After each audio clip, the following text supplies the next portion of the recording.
இனிமேல் ஒவ்வொருத்தரும் பொதுக்குழாதான் மாற வேண்டியது இருக்கு. இது காலத்தோட தேவை. புரிஞ்சுக்கொள்ளுங்க. பேசுறது செயல்ல காமிச்சவரு அந்த ரவிக்குமார் சொல்லாதீங்க. நான் ஒரு இனம், நான் ஒரு வேற ஒரு இனம். எனக்கு ஒரு வாழ்க்கை இருக்கு. என் வாழ்க்கையோட வழி உனக்கு புரியாது.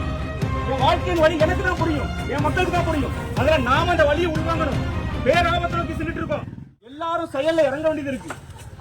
நம்ம நமக்குள்ளே பிரச்சனைகளை வளர்த்துக்கிட்டு நீ பெரியவனா நான் பெரியவன் சுருங்கி இருந்தா நம்ம சமுதாயமே இல்லாம அழிஞ்சு போயிடும். இன்னைக்கு நீங்க ஒன்னே ஒண்ணு நினைச்சு கொடுங்க.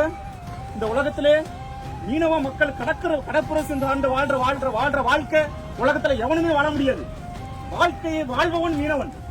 ஏன்னா மற்ற நீங்க சமவெளியில போய் ஒரு பொழைப்புக்காகவோ சம்பளத்துக்காகவோ ஏதாவது இந்த ஊரை தாண்டி நீங்க வெளியே போனீங்கன்னா தான் தெரியும் அங்க உள்ள வாழ்க்கை எப்படி நம்ம ஊர்ல ராஜா மாதிரி வாழ்ந்தோம்.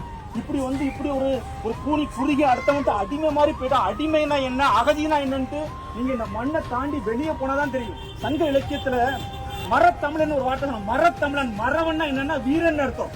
மரத்தமிழன் வார்த்தை யாரை பார்த்து சொன்னாங்கன்னா மீனவரை பார்த்து சொன்னாங்க. இயற்கையாகவே அவன்கிட்ட ஒரு வீரம் பலம் இருக்கு. நீங்க 10 பேர் ஒண்ணு போட்டீங்கன்னா யாராலையும் சமாளிக்க முடியாது. வேற மாதிரி ஆட்கள் நாம. அப்ப நம்மளுடைய சாப்பிடுற உணவு, நம்மளோட வாழ்க்கை, நம்ம உழைக்கிற உணவு, நம்ம செய்யற வேலை இதெல்லாம் வேற மாதிரி வாழ்க்கையை வாழ்றோம். நாங்க இந்த சமவெளியோட நம்ம பொருந்தி போக மாட்டோம். அவனை பகையா பார்க்கணும்னு சொல்லல. நம்ம வாழ்ற வாழ்க்கை நம்ம வேற ஒரு இனம்.